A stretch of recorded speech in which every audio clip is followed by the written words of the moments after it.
Hello, I'm Mario Anderson, and welcome to In Focus Kentucky, where we take a look at issues that matter to you right here in the Bluegrass State, and we'll talk with the lawmakers, community organizers, and people like you who help shape those policies.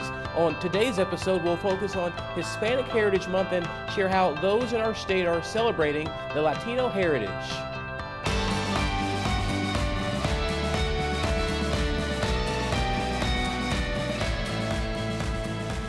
Each year, Americans observe National Hispanic Heritage Month by celebrating the histories, cultures, and contributions of American citizens whose ancestors came from countries like Spain, Mexico, the Caribbean, and even Central and South America. Now, this national observation started back in 1968 as Hispanic Heritage Week under President Lyndon B. Johnson. And then 20 years later, the observation was expanded by President Ronald Reagan to cover a 30-day period starting on September the 15th and ending on October the 15th. Now, to kick off this month-long celebration, we visited Festival Latino de Lexington to learn how the city embraced Latin American art and culture in the heart of downtown. Each year during mid-September, thousands of people visit the city of Lexington to take part in the annual Festival Latino de Lexington event. This two-day festival is full of live music, cultural dances, visual arts, and authentic cuisine. The theme on the Friday night edition of Festival Latino de Lexington was Tropical Night and featured authentic Latino foods. This was the 17th year for the festival. I think it's important for the Latin American community here to have a place and a time to celebrate their culture and for it to be something that's accepted and welcomed by the whole community and celebrated by the whole community, because they're a big part of our community and they need space to celebrate their culture, and I want to celebrate with them. And joining me now to talk about how their nonprofit organization is working towards building equality relationships between Spanish speakers and the general community is Ramona Little, a board member with Central Latino, and also Joe Myers, who also volunteers with the organization. We appreciate you both for joining us here on In Focus Kentucky. Thank you for inviting us. Thank you for having us. You bet. And we'll start with you first, Ramona. Share with us about Central Latino and how it was started. Well, Central Latino was started back in 2004, and it was a collaboration with Center College. And then over the years, they received grants and they broke away from Center College. And since then, they have been operating independently, but still lean very heavily on Center College. All right. Now, Joe, we mentioned in the intro for you that you obviously volunteer with the group as well. Why did you want to get involved with working with this organization?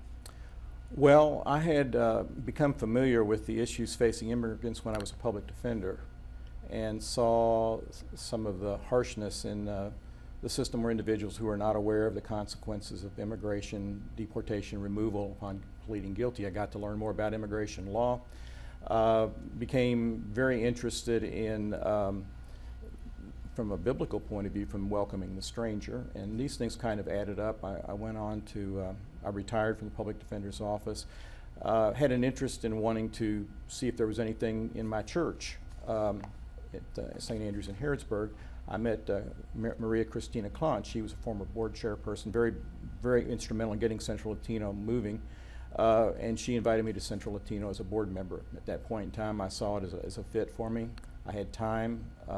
I wanted to learn Spanish. I struggled with that, but I really could feel what these people were going through, and I wanted to see if there's anything I could do with what I had to offer, and that's just been there since. I was a board member for a number of years, served as a volunteer interim director for a couple of years. I stepped down from the board a couple of years because I think the board needed some fresh ideas and blood, people like Ramona here. So, but I'm a friend of Central Latinos. I like to help them out when I can. And Ramona, the organization is based in the city of Danville, but you all serve families throughout Central Kentucky. So talk about that and the footprint of the organization and why it's so large. Well, the population is so large is partly why the organization has grown to the size that it has.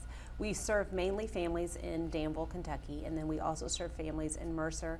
We serve families in Garrett County. We serve families as far away as Springfield and Lebanon, areas like that. So we do what we can for the people, but like I said, there's just a lot of people. That's why it's grown. We offer all sorts of different services that that these people and these families need, and I don't know that there's any other organization in our general area that does what we do.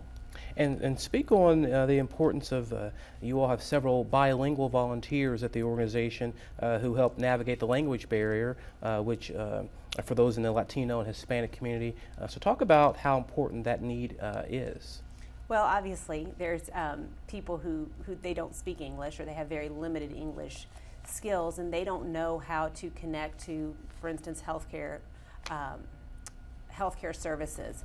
So our volunteers will meet with the people, we'll find out what their need is, and then we'll connect them with other organizations that can provide assistance, either through the reduced fee program at the hospital, or the Hope Clinic, or Danville Pediatrics has Wednesdays where they see people. These are people who need services, and we find a way to break down that language barriers to ensure that they get the services that are out there for them. And you touched and I wanted to add, Mario, I understand from some of the folks' work that a good number of our population are folks, parents have like a 3rd grade or 6th grade education. Some are illiterate in their own language. They have children that are growing up that are learning English. So you're dealing with a population that's sometimes just not only a translation or interpretation, but explaining what things mean. So you have to take time in those circumstances, and I feel very good about the people we have, the dedicated people who will take the time to explain things so the people aren't just rushed through.